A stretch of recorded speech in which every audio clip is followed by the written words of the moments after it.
Let's tackle motivation. It is probably one of the most used words when anybody is approaching their fitness journeys or wanting to press start or restart. I don't think we understand what it really means. And we give it way too much power and way too much credit for our progress or lack thereof, for us actually committing to something or not. Motivation gets us started.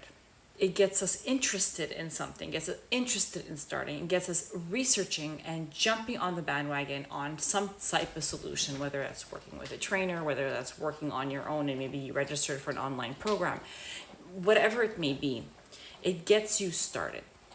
But motivation doesn't keep you going. Motivation doesn't help you show up on a rainy day. It doesn't help you show up when you're feeling a little sluggish today, when you have lots to do and you haven't fit it in yet. Motivation is not what's going to help you prep on a Sunday for the rest of your week, setting yourself up for success. Motivation gets you started. So what keeps you going? It's the daily small actions that keep us going. But I'm going to put the scheduling aside, our busy schedules aside. I'm going to talk about the self-motivating actions we can take to keep us going. You may have heard about breaking down your goals into smaller goals. I'm a huge believer in this. Put in perspective what you'd like to achieve. You want to lose 30 pounds? Great. That's your goal. And this is an example. It could be anything. But whatever your big goal is, have it there, write it down, have it visible, then push it aside. What you need to be doing at that point, because if we keep focusing on that 30 pounds and only that 30 pounds, it's going to feel pretty discouraging if you weigh yourself after 1 week or weigh yourself after 1 month and you're nowhere near that goal. So what do? We break down that goal. We create mini goals. We create milestones.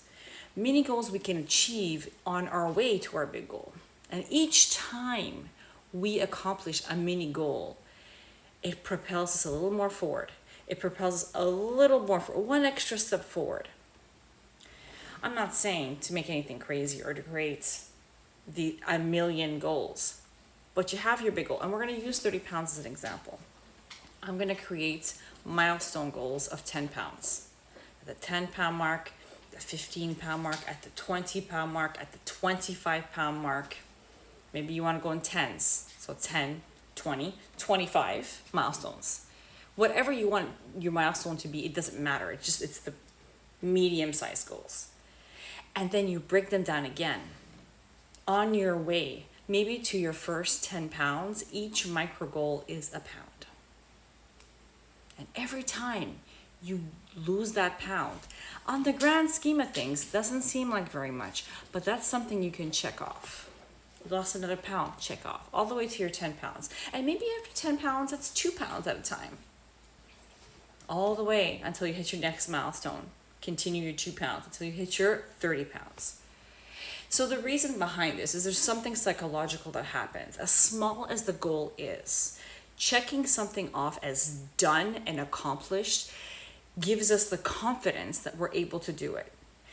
Makes us feel good from the inside and out. And makes us, we get into this self-motivating bubble, which helps us move forward. First, it helps us assess if what we're doing is working. And as we're moving towards that bigger goal, we have wins. If we're so focused on that big goal, we don't have wins in between. And it's really discouraging if it takes you 6 months to get to that big goal.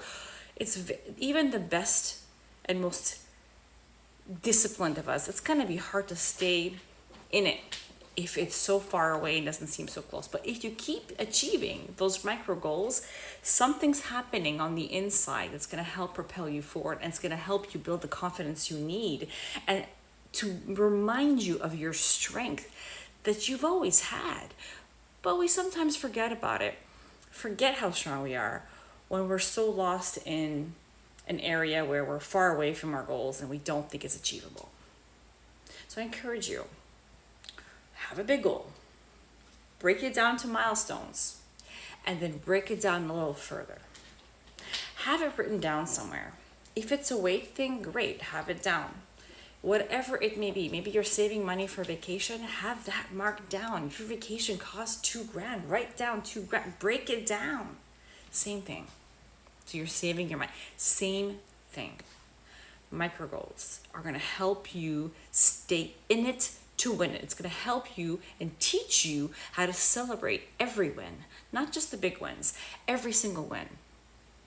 And you can take it even further. You can have different sets of goals. And if your goal is to get into a healthy lifestyle, then your mini goals, your micro goals, maybe today's workout, maybe today's meal plan, maybe your goal tomorrow is to stick to plan. Doesn't mean you're on a diet. Just stick to whatever you plan to have. You want to work out tomorrow? Great. That's the goal. You worked out? Check. At the end of the day, you were sticking to plan on your meal plan? Check. That's 2 wins in one day. If we don't think about it, we never see those wins. We don't realize we should be celebrating those wins, when in reality we should.